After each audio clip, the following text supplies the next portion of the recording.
السلام علیکم رحمۃ اللہ وبرکاتہ۔ عمر بھر کی قضا نمازیں ادا کرنے کا طریقہ۔ اعوذ باللہ من الشیطان الرجیم، بسم اللہ الرحمن الرحیم۔ انشاءاللہ عز و جل آج ہم آپ کی خدمت میں قضائے عمری پڑھنے کا طریقہ بیان کریں گے کہ قضا نمازیں جن کی تعداد کا بالکل ٹھیک تعین ممکن نہیں تو ایسی صورت میں قضائے عمری کیسی پڑھنی ہے، اور اگر قضائے عمری نمازیں شروع کر بھی دیں اور درمیان میں پھر سے کوئی نماز چھوٹ گئی تو پھر سے از سر نو نمازیں شروع کرنا ہوگا یا پھر نہیں؟ اس کا جواب آپ کی پیش خدمت ہے، بغور سماعت فرمائیں۔ سب سے پہلے یہ بات ذہن نشی کر لیں کہ بالغ ہونے کے بعد آپ کی جتنی نمازیں قضا ہو گئی ہیں ان کا حساب کریں۔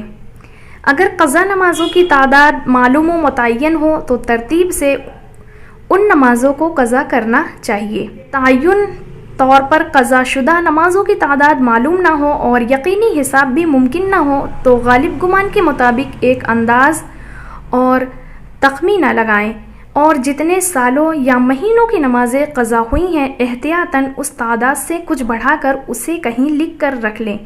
اس کے بعد فوت شدہ نمازیں قضا کرنا شروع کر دیں۔ جو فرض نماز فوت ہوئی ہو اس کو قضا کرتے وقت اتنی ہی رکعتیں قضا کرنی ہوگی۔ جو فرض نماز فوت ہوئی ہو اس کو قضا کرتے وقت اتنی ہی رکعتیں قضا کرنی ہوگی جتنی فرض یا واجب رکعتیں اس نماز میں ہوں گی۔ مثال کے طور پہ جیسے فجر کی قضا 2 رکعت، ظہر اور عصر کی 4 اور مغرب کی 3 رکعتیں ہوں گی۔ عشاء کی نماز قضا کرتے ہوئے 4 فرض اور 3 وتر کی قضا کرنی ہوگی۔ قضا صرف فرض نمازوں اور وتر کی ہوتی ہے۔ اب بات رہی نیت کرنے کی، تو قضا نماز متعینہ طور پر معلوم ہو تو اس کی نیت میں ضروری ہے کہ اسے پڑھتے وقت اس کی مکمل تعین کی جائے، یعنی فلاں دن کی فلاں نماز کی قضا پڑھ رہی ہوں یا پڑھ رہا ہوں۔ مثال کے طور پہ پچھلے جمعہ کے دن کی فجر کی نماز کی قضا پڑھ رہا ہوں۔ البتہ اگر متعینہ طور پر قضا نماز کا دن اور وقت معلوم نہ ہونے کی وجہ سے اس طرح تعین کرنا مشکل ہو تو اس طرح بھی نیت کی جا سکتی ہے۔ مثال کے طور پہ جتنی فجر کی نمازیں میں نے قضا کی ہیں ان میں پہلی فجر کی نماز ادا کر رہا ہوں یا کر رہی ہوں۔ اگر جینس ہو تو کر رہا ہوں اور لیڈیز ہو تو کر رہی ہوں۔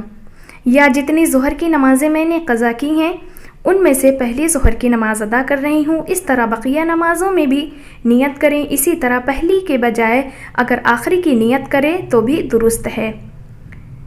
یوں کہہ دیں کہ جتنی فجر کی نمازیں قضا ہوئی ہوں ان میں سے آخری فجر کی نماز ادا کر رہی ہوں۔